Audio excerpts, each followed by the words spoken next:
Hey folks, welcome to the channel. In today's build, we're going to be forging a sword out of this piece of cable. This isn't just any piece of cable. This is a piece of cable from the USS Eisenhower. That's an aircraft carrier, and this is the cable that stops the planes. This is a picture of my stepson who's stationed on the Eisenhower holding this very piece of cable. We're going to be forging a US Navy officer's sword. So we're ready to do this sword. One of the problems with this cable, you can kind of see here, there's actually rope in the center of this. When I mean rope, I mean like regular rope. And that rope is oiled, greased, which keeps this stuff from rusting. So we got to get that out. Well, that was easier than I expected. Hopefully I don't have to take too many of these out. Maybe I'll try one more. It certainly is greasy on the inside.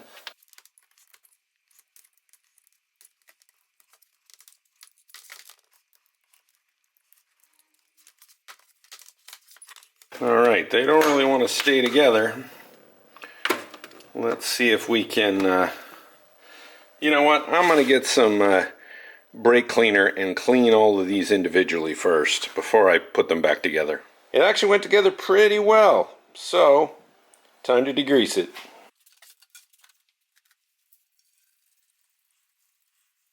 I've got the central rope removed, I've braided it back together, and now it's time to weld up the ends, get it in the forge.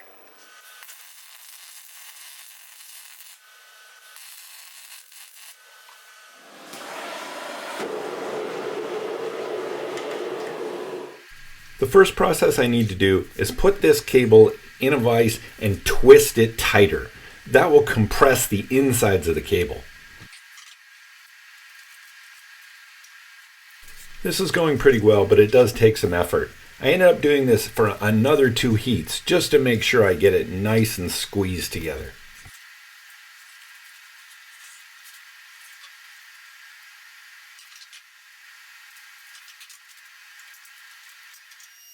Now I've got the cable screaming hot, definitely welding temps. I'm going to take it to the press and start to compress it.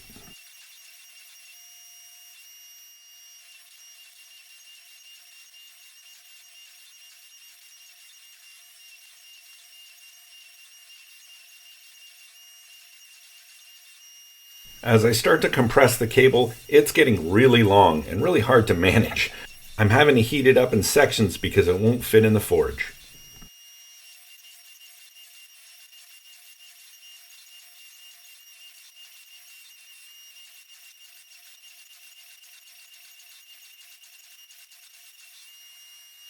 My goal here is to slowly forge this into bar form, because I need a nice long bar, because I'm going to be doing a layered construction later. I'll show you what I mean.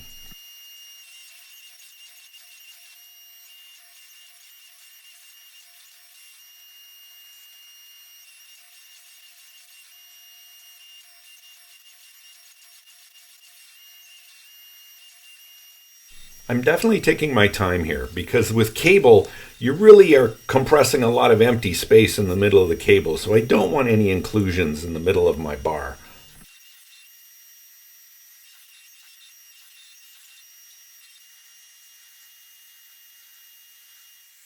Now I'm moving over to the rolling mill. It's really good for stretching in one direction and keeping a constant thickness. I end up accidentally getting it stuck here, so I've got to use the hammer to unstuck it.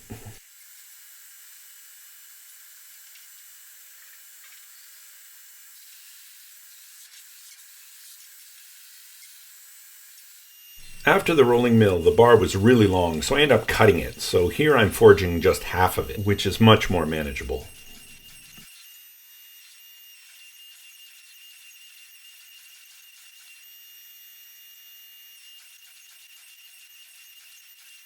I'm working the 2 halves of the bar separately, and here I'm drawing it out with the drawing dies, still getting more length and compressing the bar.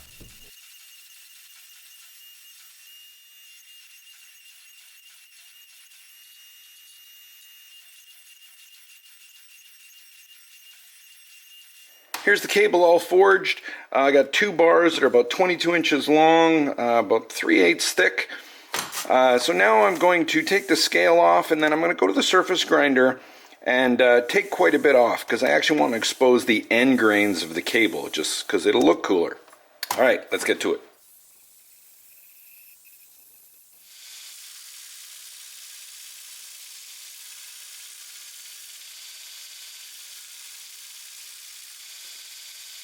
Alright, so I've ground down the cable billets quite a bit on the outsides, and then just finish one side, and that'll be the inside, so that we can stack it up against the ADCRV2.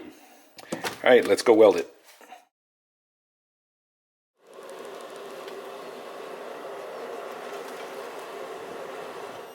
Now we're back to the press to forge weld these layers together. We'll start with light presses for the first heat or two, and then we'll get more aggressive.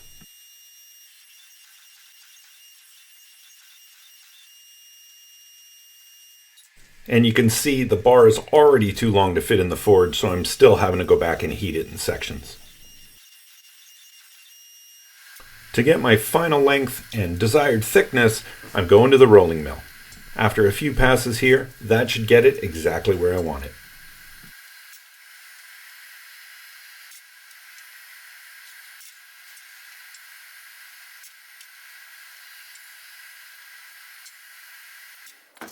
So here's the sword after forging. It's quite long. It's probably 36 inches long, something like that.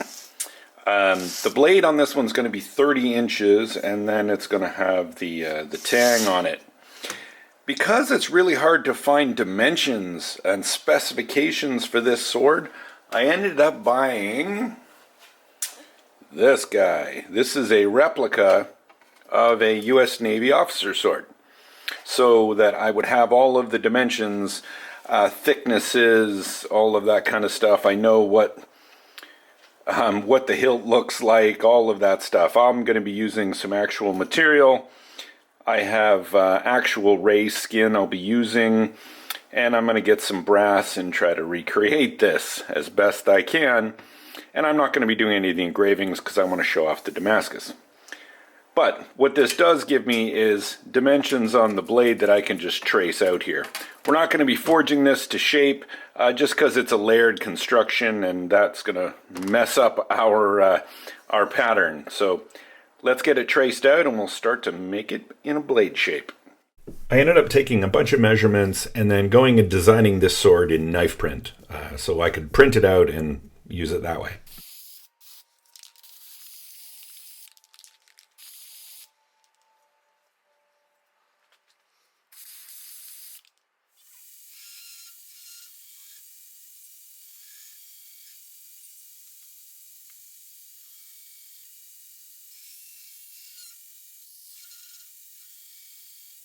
So here's the sword so far.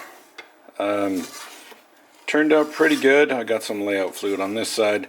I've got a couple of areas that just had some forge scale that I just didn't want to grind all the way through just yet. I'll do the bevels and then I'll take those out, so I'm not worried about those. These, on the other hand, this is some issues with the forge weld on the cable. So luckily it's at this end, and when I put the bevels on, hopefully most of this is going to disappear. I know the core is solid because it's mono steel core, but we're going to make the best of it. So now I'm going to go to the mill and I'm going to do the fuller on each side.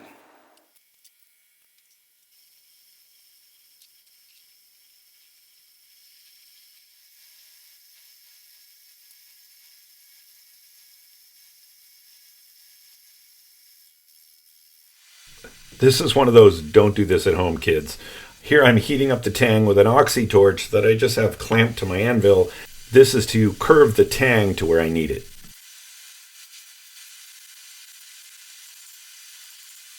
So here's the sword so far. So let me just put the curve in the Tang here, which was necessary. We have the fuller done. I do think I need to thin it out a little bit more.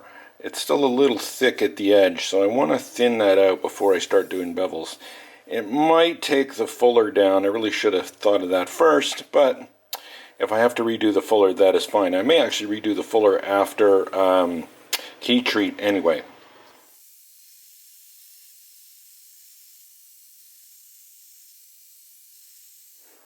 So I did a little more profiling. I noticed it was quite a bit too thick, and before I put the bevels in it, I wanted to thin it out. So it's very, very thin down here, only about 100 thousandths right here. And I also redid the fuller on both sides, so it's quite a bit deeper because I made this so thin. So we are ready to put some bevels in it. This is one step I wish I would have reconsidered. I really wish I would have just heat treated it and put the bevels in after, because this sword is so thin, and with the bevels in it, it just warps like crazy in the heat treat. You'll see soon.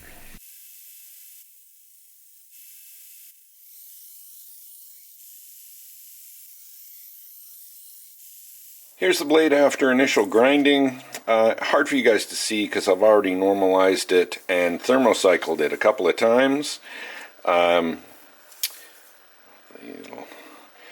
But we are ready to do the heat treat. Thankfully, I have this big 46-inch vertical even heat oven. It is a lifesaver for blades like this.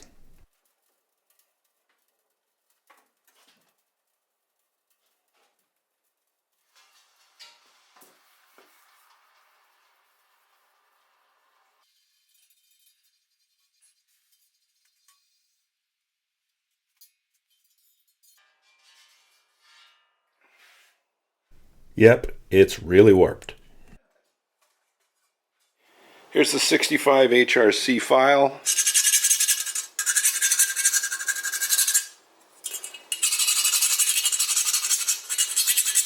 So it's definitely hard, but you can see it's pretty warped. There's no way this thing wasn't going to warp, so a bunch of shim tempers. So here's the sword after tempering and after straightening. It's nice and straight. Now it's time to get to grinding.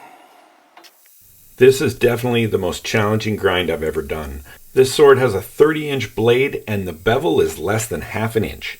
Such a hard grind to get that consistent along a length that long. So here's the blade after final grinding. You'll notice it's a little darker because I had to actually temper it again just as I was grinding. This thing is so thin, it put a little warp in it, but we fixed that. So now we're going to move on to the tang and the handle.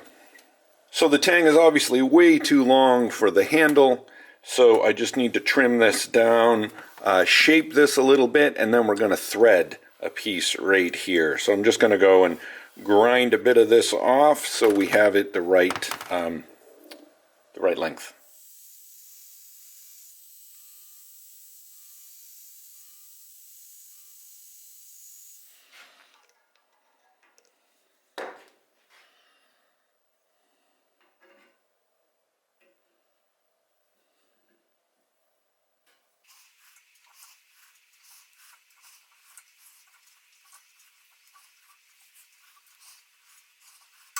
Unfortunately, I ended up grinding this a little too small. The threads just aren't deep enough, so I end up cutting this off and actually welding some all thread onto it.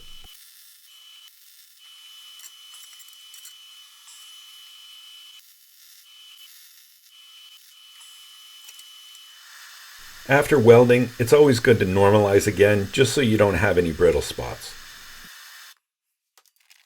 And now onto the handle. Now I'm setting up to cast some of the pieces.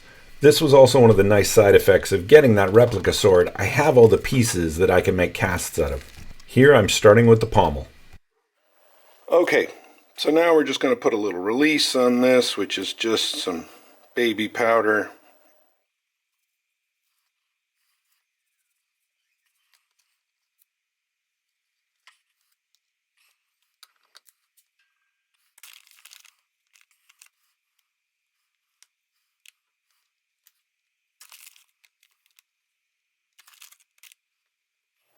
Okay, so I think we're all set up. Now we got to remove the tube.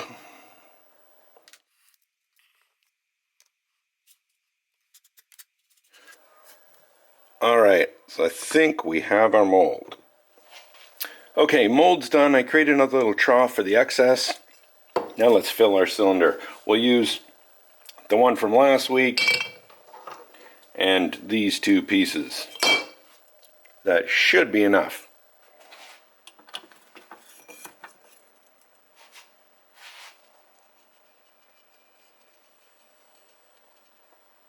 This was really my first foray into casting, and I really enjoyed it. I thought it was a really fun process. I'll definitely be doing this again.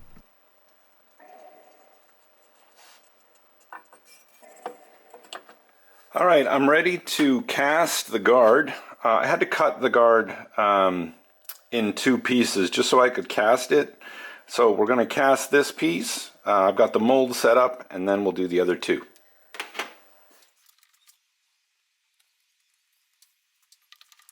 Well, I forgot to record busting it out of the mold, but there it is. I'm really impressed with how well this casting came out. I thought this one was going to be a bit of a nightmare, but came out really well. I will have to kind of grind these pieces, which I expected, and then get the other piece to come up here. But pretty good. Let's cast the other pieces.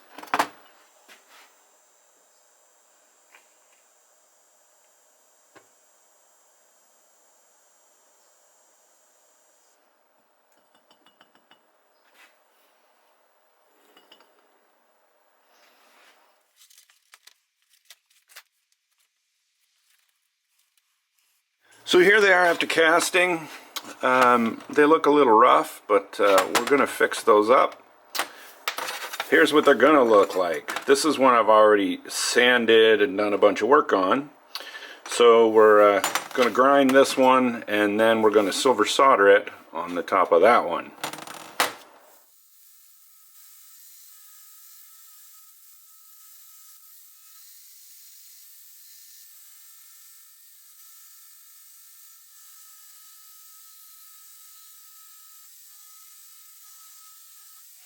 I've had mixed experiences with silver soldering.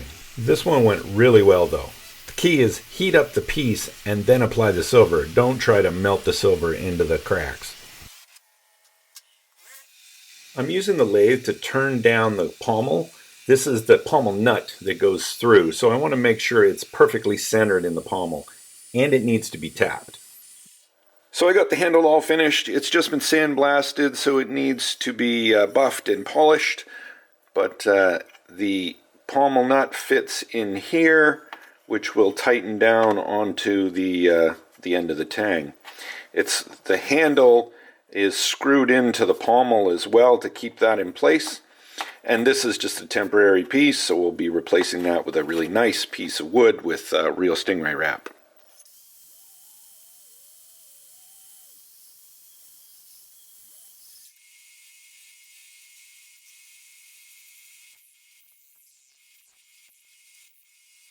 I'm using the height gauge here just to square up my block before I do any grinding.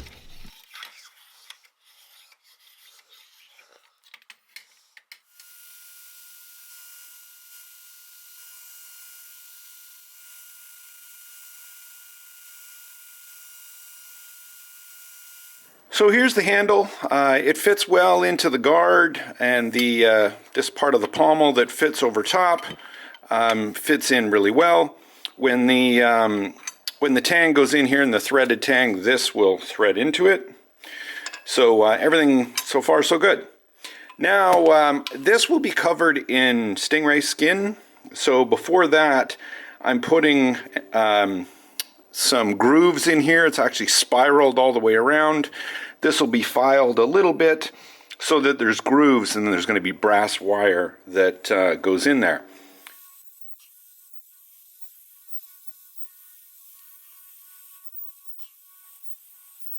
So here it is. I've taken a chainsaw file and gone over it, so there are some nice grooves in here, a nice spiral. And this will be evened out when I put the stingray skin in over it. So that's what I'm going to do, cut a square out of here. The tricky part is going to be that I want the stingray skin to, it'll actually be this side, to meet up. So it has to be a really even line. And if you've never cut stingray skin before, it's pretty tricky. So getting a straight line cut here is going to be a challenge.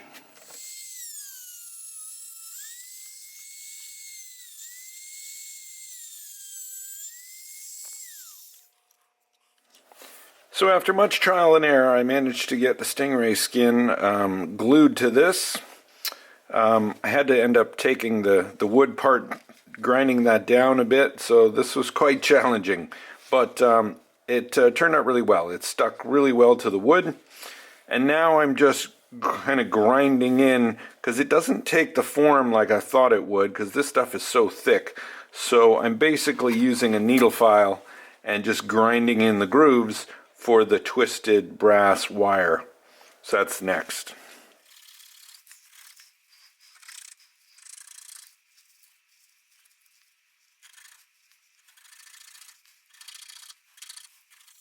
Here I've got 2 strands of brass wire connected to my drill, and I'm just spinning them to get a nice twist on them. After looking at the 2 strands, I don't think they're quite thick enough, so I add a 3rd strand, and that gives it a nice little relief over top.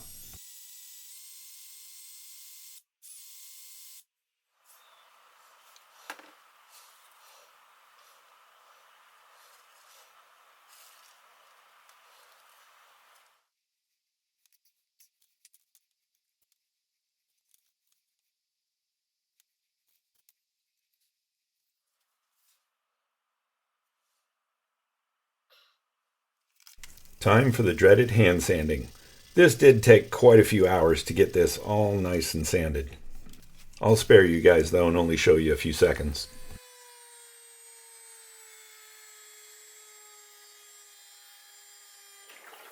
Alright, I am finally ready to etch this blade.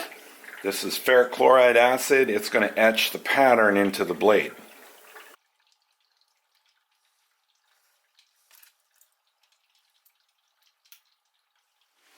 Time to make all those brass fittings nice and shiny.